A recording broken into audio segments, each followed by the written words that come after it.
Apa? Pakai dulu buktinya. Mana? Mana buktinya lah? Itu loh dibakar rambut dulu. Enggak ada. Mana buktinya ya? Nanti- Pakai apa? Pakai nanti apa kita? kamu tak bilangin ke orang tuanya ya. Pakai apa? Mana? Ya? Pakai apa? Nanti aja dah. Saya bilang ke orang tuanya. Oh, pakai apa ya? Pakai obat-obatan terlarang. Mana buktinya? Tadi itu begini itu. Ya, Tadi mana? Oh, tadi itu buktinya. Tadi itu loh. Iya tadi kamu pakai. Ada apa ini? Ini bang. Ini bang. Ini tadi pakai ini bang. Bentar. Kita disuruh pakai, kamu ini jangan asal nuduh. Kamu tadi pakai ya waktu Pakai apa? waktu gitu itu loh. Buktinya mana? Di sana bang. Di sana bang. Ada apa ini kok ramai-ramai di jalan? Tadi ini pakai pak. Kan Pakai malu apa? dilihat orang. Masa seperti ini generasi bangsa? Ada apa-apa harus pakai kekerasan. Ya, Kalau ini. ada masalah itu harus dimusyawarahkan, duduk bersama. Iya pak. Ada apa, Le? Ini tadi kayak di pangkas rambut itu pakai gini pak. Pakai apa? Pakai obat-obatan terlarang. Mana Mana buktinya? Tadi. Kita Di mana? nggak pakai. Tadi kamu kayak gini. Oh. Apa itu? Pakai apa anak itu? Kok berdua? Ngapain itu ya? Oh. Awas nanti kamu ya.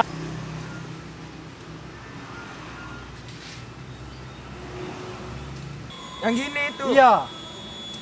Apa itu tadi? Kamu salah paham, Cak. Apa itu? Saya makan ini, Cak. Tadi? Cak. Iya. Apa itu? Cangkaro. Nasi goreng matahari. Oh, Kak. Kita gini tadi, Cak. Kita itu makan ini tadi gini. Oh ternyata tadi ini ya. Iya. Coba lihat. Makanya jangan asal nuduh, Cak. Astagfirullahaladzim. Bukan gitu caranya, Cak. Harus diselidiki dulu. Siap, siap, Sudah, siap. Maaf. sudah. Makanya kalau ada apa-apa itu jangan langsung asal nuduh. Selidiki, tanyakan betul-betul, dimusyawarahkan. Kalau seperti ini, siapa yang malu? Kan kamu sendiri. Ini Saleh ini juga betul. Ini takut kalian ini terjerumus dengan obat-obatan terlarang. Ya, kalian Ya, kan Bang. masih saudara ya. Iya bang. Iya.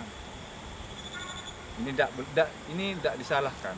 Kalau saya tidak menyalahkan karena ini khawatir kalian itu terjerumus dengan obat-obatan terlarang. Paham kan? Ya, Bang, paham, Bang. Generasi bangsa itu memang harus bebas narkoba karena generasi bangsa itu aset bangsa yang akan meneruskan kita-kita yang sudah tua ini. Mereka pemimpin itu. Oh, tunggu dulu, Bang. Abang tadi bilang kalau pemuda itu aset bangsa yang akan meneruskan perjuangan bangsa ini, Bang. Itu maksudnya gimana itu, Bang? Ya, kalau menurut saya Oh, ya, Bang. ada diskusi. Oke.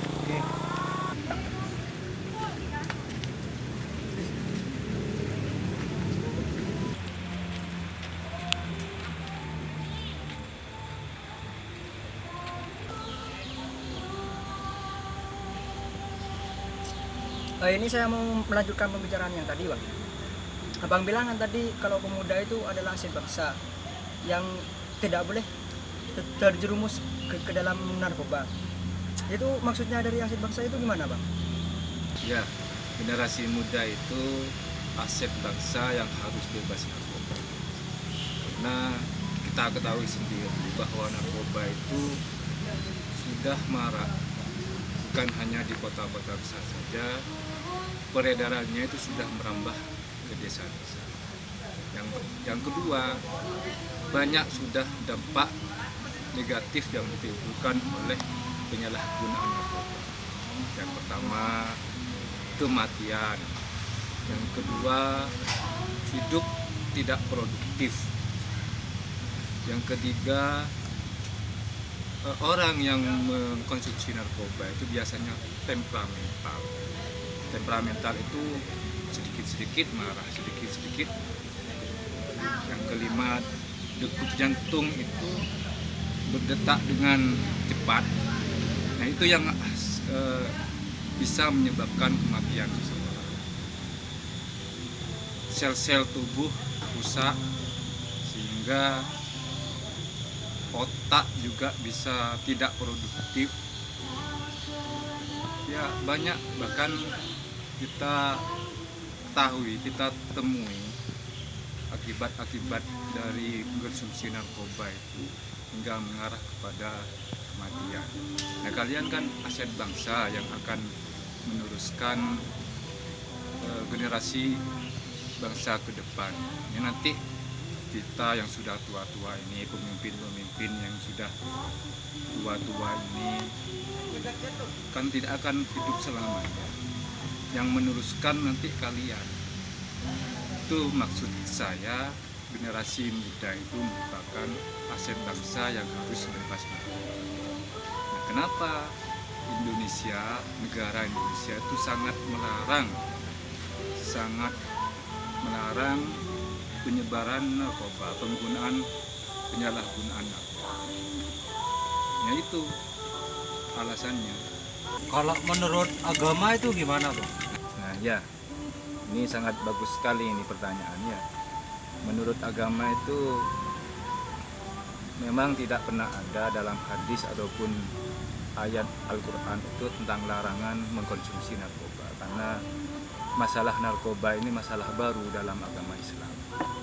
Tapi yang perlu diketahui bahwa sumber hukum Islam itu dalam pengambilan sumber hukumnya itu ada 4. Yang pertama itu Al-Quran, hadis, ijtihad para ulama, kemudian qiyas. Nah, tentang larangan mengkonsumsi narkoba ini para ulama mengkiaskan dengan larangan mengkonsumsi khamr. Tahu kan khamr?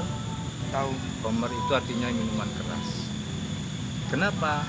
Karena antara narkoba sama minuman khamr ini sama-sama memabukkan. Nah, kalau ditinjau dari sifatnya sama-sama memabukkan dan antara mafsadat dan maslahatnya ini lebih banyak mafsadatnya. Antara kerugian dan keuntungannya, manfaatnya itu lebih banyak kerugiannya. Bahkan narkoba ini lebih merugikan daripada khamr. Kalau narkoba itu dikonsumsi secara terus-menerus, yang seperti yang saya tadi katakan, bisa menyebabkan kematian. Produktivitas hidup seseorang berkurang karena sel-sel tubuhnya itu sudah rusak, otaknya tidak berfungsi. Detak jantung itu berdetak dengan cepat. Bahkan bisa seseorang itu gagal jantung, gagal ginjal, dan lain sebagainya. Oleh karena itu negara dan agama sangat melarang untuk kita mengkonsumsi narkoba. Paham ya? Iya bang.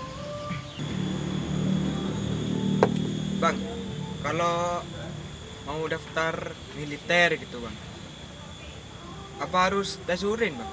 Kamu mau jadi militer, mau jadi tentara, Iya. tuh, cita-citanya ya bagus Iya. kalau seperti itu.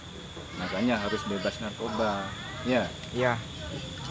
Karena sekarang itu mau tes CPNS, mau tes mau daftar TNI, mau daftar polisi, bahkan mau daftar kerja di perusahaan itu harus tes urin. Tes urin itu artinya tes bebas narkoba. Nah, sekarang kalau kalian misalkan, naudzubillah ya,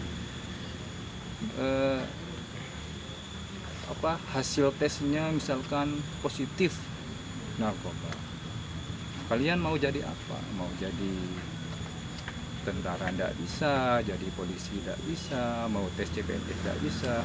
Bahkan di perguruan tinggi itu sekarang kalau mau daftar itu kan ada tes urin. Nah, itu yang menyebabkan kerugian kalau kita mengkonsumsi narkoba. Paham ya? Iya. Paham. Kami, generasi pemuda-pemudi Ahmad Yani Club, mendukung pemberantasan penyalahgunaan narkoba. Mari kita ciptakan generasi muda bebas narkoba.